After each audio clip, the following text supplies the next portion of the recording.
Kyle here from allmeterviews.blogspot.com. As I just mentioned in the last video I just made, that may not be the name. I wasn't mentioning that, but that may not be the name I'm going to go by starting in the near future. I don't know. It could be the beginning of the year or something like that. But here to do another King's X video today. Album number 6, video number 7, in effect. 1996's final album, proper studio album at least, on Atlantic Records, Ear Candy. Here's my t-shirt from the tour I saw.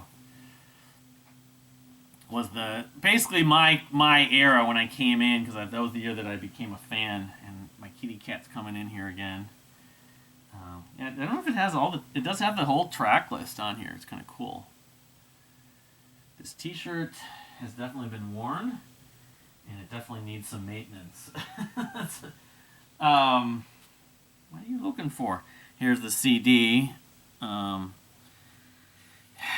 this album is the first, I think it was actually maybe the first CD. Well, I always tend to, when I get into a band, even going back to the 90s when I was first really collecting music, fanatically. I collected it in the 80s on cassettes, but I have the habit of always trying to at least consider checking out the latest album, because I think, well, what are they doing now?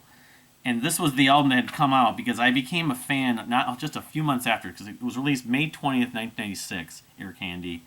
And I literally became a fan a few months after that. I mean, the name had been mentioned like a year before. It was like a year almost to the day that I first maybe saw their name in that email list and those recommendations with Dream Theater Marillion, Fates Warning, and some other, King Crimson, Genesis, Yes. Even though I knew Yes, and I knew Genesis somewhat before that, but I got the vinyl, which I think came out. You're just itching to ask for something, aren't you? All right, why don't you say hello to the camera? She keeps on running away. She's one of these, I don't know. It's just because she wants more food. It's just, got a cat with likes food constantly, but the other cat isn't so much like that, but doesn't want to eat enough of it, but then asking for more different food. It's a bad habit. When I'm not here, though, I don't know what she does, but this vinyl version, which I don't think initially was released on vinyl, this is the first vinyl, it came out in 2016. So I think a large percentage of their records were pressed on vinyl just first in 2016. I think Dogman may have been the last one, because that was the era. Basically, late 80s, early 90s, that vinyl was still being pressed, but CDs were becoming more popular, and cassettes too. Just a thick pressing, black,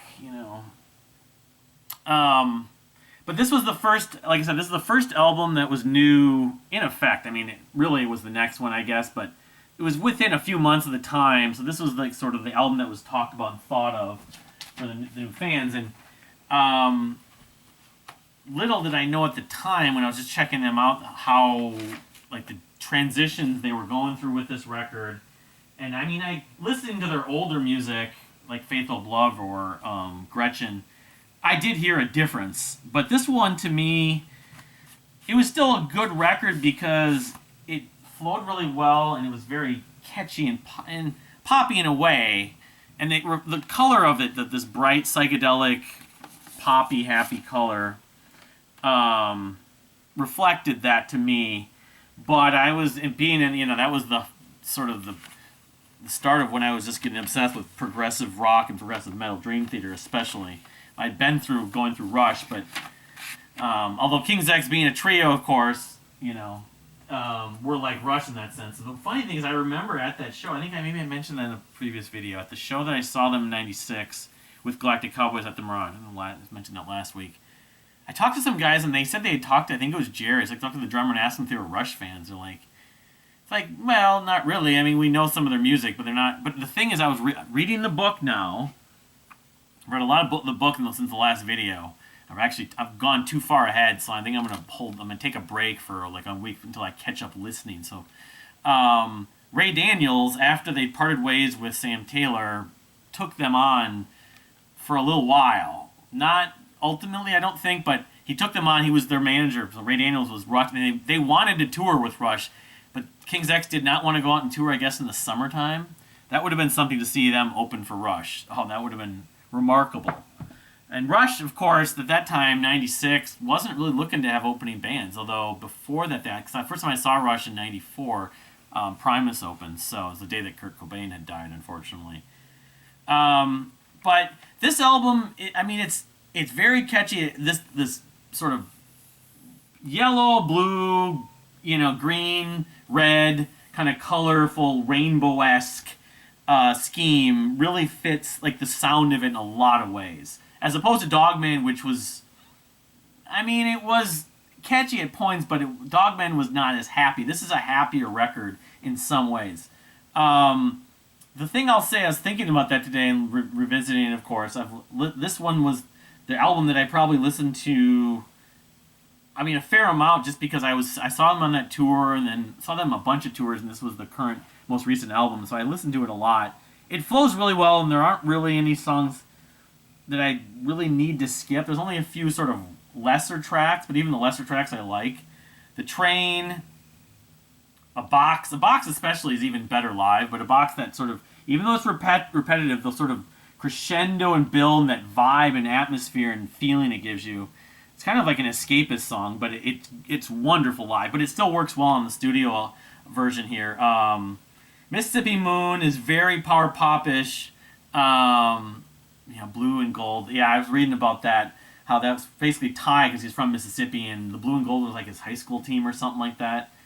But it's a very kind of catchy, and they wanted to release that as a single, and they didn't. They had been through this whole single process and failure, and they were going to shoot a video for that, and they just decided, they blew it off and said, we're not going to do it. American Cheese, that's maybe one of, not my favorite Jerry Gaskill tunes. That's even more power pop-ish. I love that track. They always sounded to me almost like a 50s or 60s, a little bit like Genesis's Misunderstanding. Do. Yeah, I mean, I think this album is the closest they actually did to making a power pop album. Like 90s power pop. A little bit like that grungy power pop, which were there a bunch of bands like Sloan, and you could say Weezer was sort of the biggest of that group, ironically, with the Weezer, Rivers Cuomo thing with Jim Matheos and Fates Warning. He was in a prog band, ironically. But Thinking and Wondering, Sometime versus Sometimes. There's the song off of Out of the Silent Planet called Sometimes. But that one has that, it's like, sometimes I want to do this, sometimes I want to do this, Looking for Love. I think that's a favorite of a lot of fans, and it's a favorite of the band. They really enjoy playing that song. It's very energetic. So is Run. I remember playing video games. I was so obsessed with playing like the football and especially the hockey video games on the Sega Genesis and PlayStation. I would put this on while I'd play like football. It's like I had to run, and I would have the guy run. It would work sometimes. Picture is a great track, and I was reading about this story about how his mother and father were in the same place at the same time. It was really rare. They got a picture with him and his mother, and Doug specifically. 67 is about 67 channels. Ironically, that was around the time I ended up getting cable too at home. When I was growing up, we did get cable. I didn't have MTV. I didn't have ESPN, unfortunately. My grandparents did. Both my grandparents, we'd see them. But yeah, I was around that time, finally old enough. My mom's like, yeah, you can get cable finally. So I can relate to that. That's really what that song's about to an extent. Lies in the Sand, that's more of like this, oh man, it's like a very spiritual thing that Ty talks about in this book I was reading. I forget what exactly.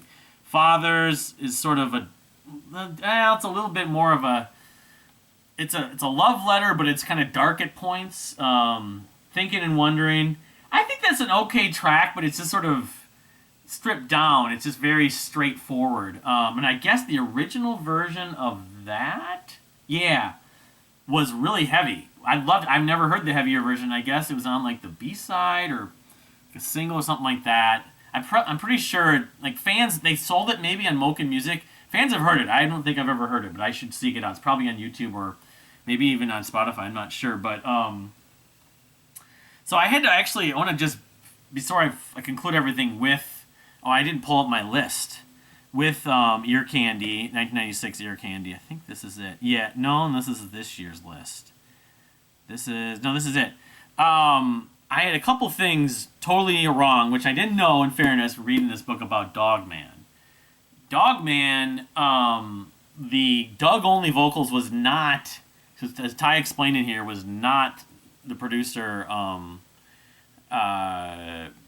Brendan something. I forget his last name now. It wasn't his idea. Brendan O'Brien. It wasn't his idea. It was the band's idea.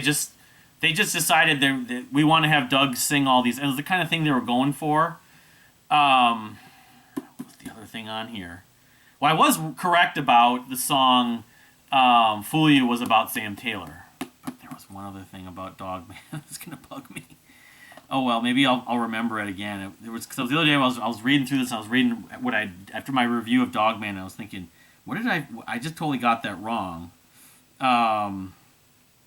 Just looking here. I didn't talk about "Flies in Blue Skies," which I like that track, but anyway. But yeah, that's just a few things that I'm like I said, I'm actually reading. I already went through Ear Candy, Tapehead, Bulbous, and Manic Mule. I read through all those chapters. They weren't as long, and for I was kind of doing my half review of the book now. But so I'm on the part of Black Like Sunday, and I need to stop. So I'm going to be just working on just listening to King's X before I get to the point where I can conclude finishing reading this book. But in 1996, this album, like I said, I got it the year it came out. This is the first King's X album I got because that was the year I became a fan. I'm on 86. I don't want 86. 96. So it finished in the top 5 at number 4. Angra's Holy Land, that sort of breakthrough landmark record to me, an album I just totally revere. Would love to get on vinyl. That was number 1. Superior's debut album, Behind, which I love, although I prefer even the album that came after it, Unique, even more. That was number 2. Spock's Beard's second album, Beware of Darkness, which I kind of feel like that album, among all the Neil albums, is like the best song-oriented album.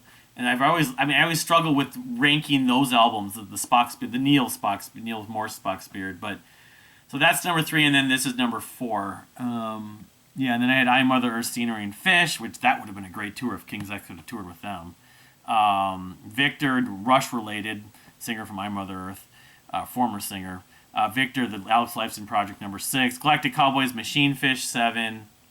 DJ Shadow, Introducing, 8. I've been meaning to listen to that again. I loved that record when I first heard it, but I haven't gone back to it. Eric Johnson's Venus Isle, number 9. That was also the first Eric Johnson album I heard, or at least the sort of that album of my generation of discovering Eric Johnson. I got kind of out of him, and I know he put out 2 albums earlier this year, and I listened to some of them and was kind of lukewarm about him. But Signify from Porcupine Tree, number 10. Enchant Wounded's number 11. Again, Porcupine Tree and Enchant, I really didn't know that much in 1996. I was going to check out Enchant around that time. Made Again from Marillion, the live album, which as significant as it, I probably should put that higher because it has All Brave. It was one of the first Marillion albums I listened to extensively. The Tea Party's Alhambra EP, various artists, The Working Man I talked about in that vinyl update. Show of Bands album, The Flower Kings, Retropolis, Super 8. I found out about Super 8 through the King's X fans at Best Buy, but they're like a footnote now. Galactic Cowboys, Feel the Rage, so they had an EP and a full length. That happens a lot when you write a lot of music. Not all of it ends up on the album, so they have put on an EP of other stuff, either before or after the record. Insights from Lumur Voice, that obscure prog metal band from somewhere in Europe. Still good, although somewhat derivative, but I mean, better than some. Jason Faulkner of Jellyfish, Presence, Author Unknown. I think that was his debut album. Rush's album Test for Echo, which, I probably liked it more when it came out, but still enjoyed it. Self's second album, Half Baked Serenade. I wonder if the King's X guys know Self. Orphan Lands, El Nora Allah. That's the second or first album, which I've never listened to that. I've got it on CD. I think that might be the debut album from them. I'm not sure. Orphan Lands. Screaming Headless Torsos live. There's a lot of good stuff on this year, 96. Altura's Mercy. That was another sort of prog label. I think that might have been on... The Quiet Room wasn't, but that was on Magna Carta, like the Genesis and Yes and Rush tribute albums and Enchant and Shadow Gallery. Visionary, Yes, Keys to Ascension, which has... I think it's the second one that has Mind Drive, but... It wasn't the one that had Mind Drive. 24/7 Spies, another King's X related suggestion. Heavy Metal Soul by the Pound. I have it on CD. I've liked it, but I think I would like it more now. It doesn't sound dated. Fountains of Wayne's debut album. George Michael's Older, which I might bump that up a little bit, having heard that more now. The box that just came out that my wife got and finally came out on vinyl. Paulo Cole's This Fire. Dredge's debut EP, Conscious 30, or was it Orf? I can't remember which. I think that was their debut. Yeah, they put out Orf maybe like a year later. The Wondermints, another jellyfish-related thing. Wonderful World of the Wondermints. The Wishing Tree, which is a Paul Craddock of Enchant, and I believe Steve Rothery of Marillion's collaboration. Archives debut on Lundium. Lundium? That was Londinium. So, yeah, Ear Candy number 4 from 1996. I think that's about right still, because the thing about this album is it flows really well, but my feeling is that the album that compares to it, that came before it, and even after it maybe to a point, when I listen to Tapehead tomorrow, I think it's less like there aren't as many standout like classic favorite King's X tracks, but at the same time, the whole record is without any tracks really to skip. So, I mean, if I did like a favorite tracks, I would go with like ones I was talking about at the beginning. I'd go with A Box, The Train, and probably American Cheese. Yeah, those would be like my favorite 3. Life Going By is also a nice closing track. It doesn't almost feel like a closing track, though. It's weird. Another one, Arnold Lanni actually is the one who produced this. Because obviously it wasn't Sam Taylor and it wasn't Brendan O'Brien. Ty produced the 2 songs, American Cheese and Lies in the Sand. You have more non-Doug vocals, lead vocals on this. Obviously dramatically more compared to Dogman, which is all him. You have Lies in the Sand, Mississippi Moon, and American Cheese. Those 3. And Life Going By. So you have those 4 songs that Doug does some harmonies, maybe some of the verses, some of the harmonies in the verses, but not any leads. So it was more like I want to say Faith, Hope, Love, because it was like Doug, like All the Time Planet's a Doug album. Gretchen is mostly a Doug album too, but then Faith, Hope, Love and the self-titled kind of got a more of a mix. It was more like a democratic thing in terms of dividing up the lead vocals and like sort of who each people had vocals. I mean, in this book, of course, it's through their words, and each one of them has a comment on a lot of the songs and says, no, this is Doug's song. We did this one together. I had the verse, I had the chorus, or vice versa. But yeah, I mean, this is a very good record, and in some ways, you know, I'll show when I get to my rankings. I prefer it to some of the other records, but like I said, like a lot of their albums, they have just 1-2 tracks that are just outstanding. And this one, it's just like this large track-to-track. It's 13 tracks that are just all good, with a few standing out a little bit, but as a whole, it's more of like it's like greater than the sum of its parts. The whole cliche that I've said 1,000 times. So, what's your take on Ear Candy from 1996, King's X fans? Is it one of your favorites? I know it's generally considered, it's one of the most liked albums. It's not necessarily their favorite, but there's people have like certain albums they don't like as much as others. This album is rarely put at the bottom of King's X favorites, so that's another thing that's really good about it. But it was their last album on Atlantic, so I will go over a little bit about the best of, which they released the next. I also was going to mention Christian Nesmith was mentioned in here, but that's later when I get to the part. But there's a whole large section he did a video and stuff like that. But anyway, what's your take on Ear Candy? I'd love to hear about that. Please subscribe if you haven't subscribed. Thank you for subscribing if you have subscribed. And we'll see you next time.